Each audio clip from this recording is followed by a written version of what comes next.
Hi, my name is Sean, and for the last 16 years, I've been bartending across the United States and internationally. Here on the Wasted Knowledge Show, I'm going to share some of that knowledge and experience behind the bar with you.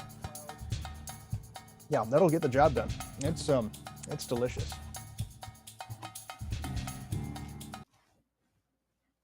Intro done. All right, so recently I talked about stirring versus shaking, and just made me start to think about bar spoons, because there are different kinds of bar spoons and the history of such, and they actually come from a variety of places, which I thought was interesting, and hopefully you find that interesting too. So there are three main kinds of bar spoons, and they come from slightly different traditions. So the two main traditions, really. There is a Germanic style, which started out as a spoon on one side and a fork on the other, kind of like the original camping tool, and it's called the sucket. And that was actually got its name from when it went to England, and it was used as basically like a dessert utensil. There was a dish called sucket that was kind of liquidy, but also had like chunks in it, usually fruit. And it was the favorite dish of Queen Elizabeth I.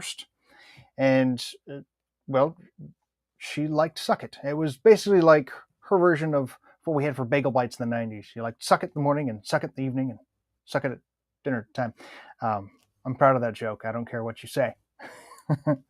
So this is the sucket spoon, which I just thought was weird because I always knew this style with the fork on one end and the spoon on the other.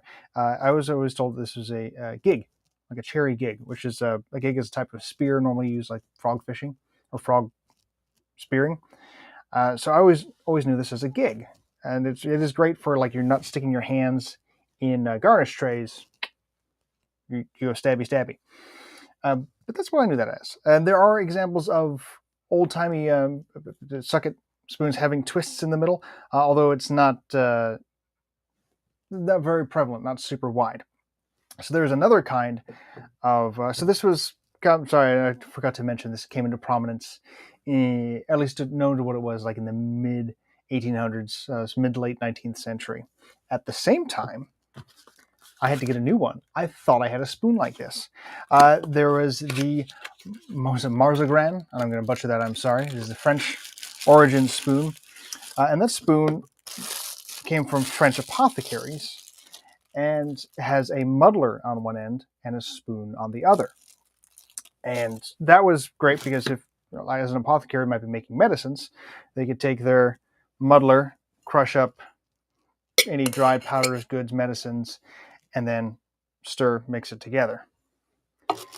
I normally see these, so this kind of looks like a Hershey's Kiss on the end. Most of the time when I've seen these, it's like just like a flat T. So it's just like a little thin round strip of metal, and crush it up.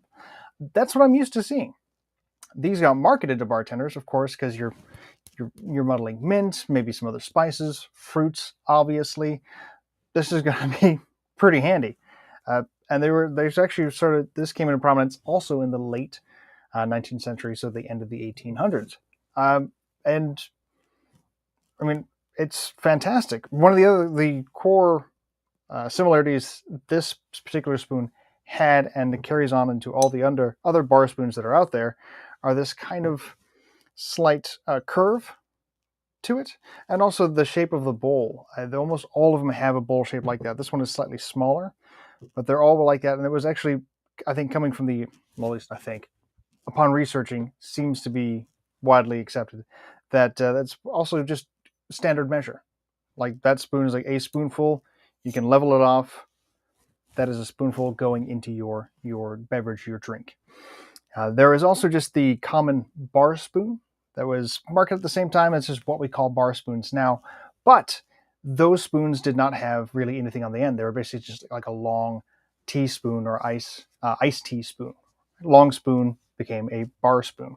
So that's kind of what this guy would be. It just has a decorative ornament. A lot of times you see the red cap ones in bars, and a lot of times the red cap is fall off because we use it so much. Fairly simple instrument, but when you can't find it, you will find some angry bartenders. Now, I've found sightings saying like this twist in the spoon can be used for like drizzling down cordials gently into a glass. I've never used the twist for that. I have, however, used it for, I'm just going to grab that as an example, layering into a glass. So in that case, I'll actually stick the spoon down into the glass very gently, like so, and then pour it onto the spoon.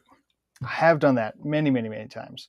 So I think that's a valid way of saying it gets used, and it does in that way. And so you can actually, and it's nice because, again, because of that curve, you can almost like a ladle gently bring it down and use it to slow down your liquids that you're putting into a glass.